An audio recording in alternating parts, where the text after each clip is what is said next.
I want all my stuff to go to my kids in equal shares, 50-50, no problem, right? Well, actually, wrong. You got to look into a lot of different things, and I'm going to talk to you today about how your distributions need to be phrased perfect to reflect exactly what you're looking for, and one thing you're probably not even thinking of when you say, I want my things to go in equal shares. So today, I wanted to let you know about all of that, but you can find me at my website, www.legionlawplc.com. You can schedule a free consultation over the phone with me. Distributions, they're incredibly important. This is what we do. This is how we send assets from one deceased person to an alive person. Now, most people are thinking, I just write down 50% goes to John, 50% goes to Sarah, all is well.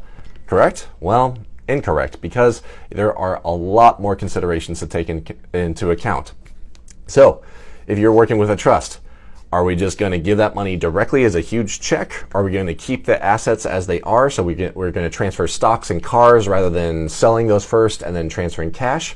That's the first consideration. What form do these assets take whenever you're taking it from you as stocks, cash, cars, cryptocurrencies, whatever?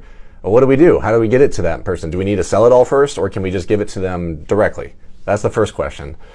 The second question is, what do we do whenever they get it? Are we giving it to them directly? Do they own it outright? Or are they going to have to put it into a sub-trust, and that sub-trust is going to have its rules that say, hey, whenever you're 30 years old, you get 1/3 when it's 35, another third when you're 40, it's another third, right? Are we putting any limitations on it? Are we trying to restrict it so that if your son gets divorced, the ex-wife doesn't get anything? These are the kind of questions we need to ask ourselves as we give our assets to our loved ones. Because if we just write them a huge check or we just let them have it outright, they can do whatever they want. But if we put it in a sub-trust, there are different ways to approach it. I wrote down some notes to make sure I got it right.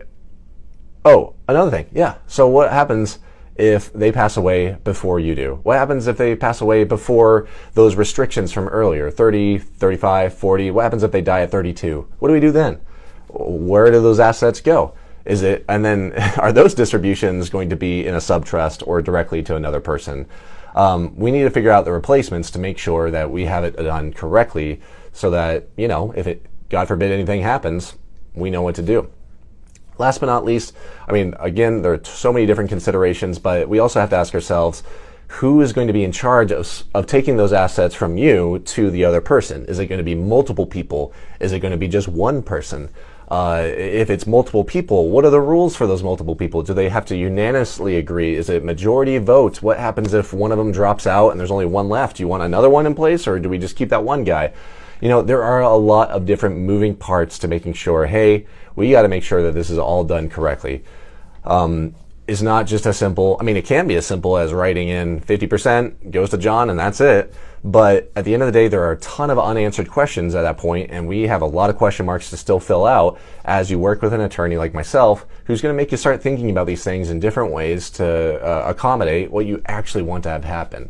Life happens all the time, and my policy is that we try to draft these trusts to accommodate as much as life as possible. We can obviously adjust later on, but ideally we address it the first time and we get it down the exact way that you're looking at. So if you have any questions on this and how to do distributions the correct way, you can email me directly, Derek, D-E-R-E-K, at legionlawplc.com, or you can go to my website, www.legionlawplc.com. You can schedule a consultation with me directly on the phone on my calendar for free. So thank you so much for watching, and have a great day.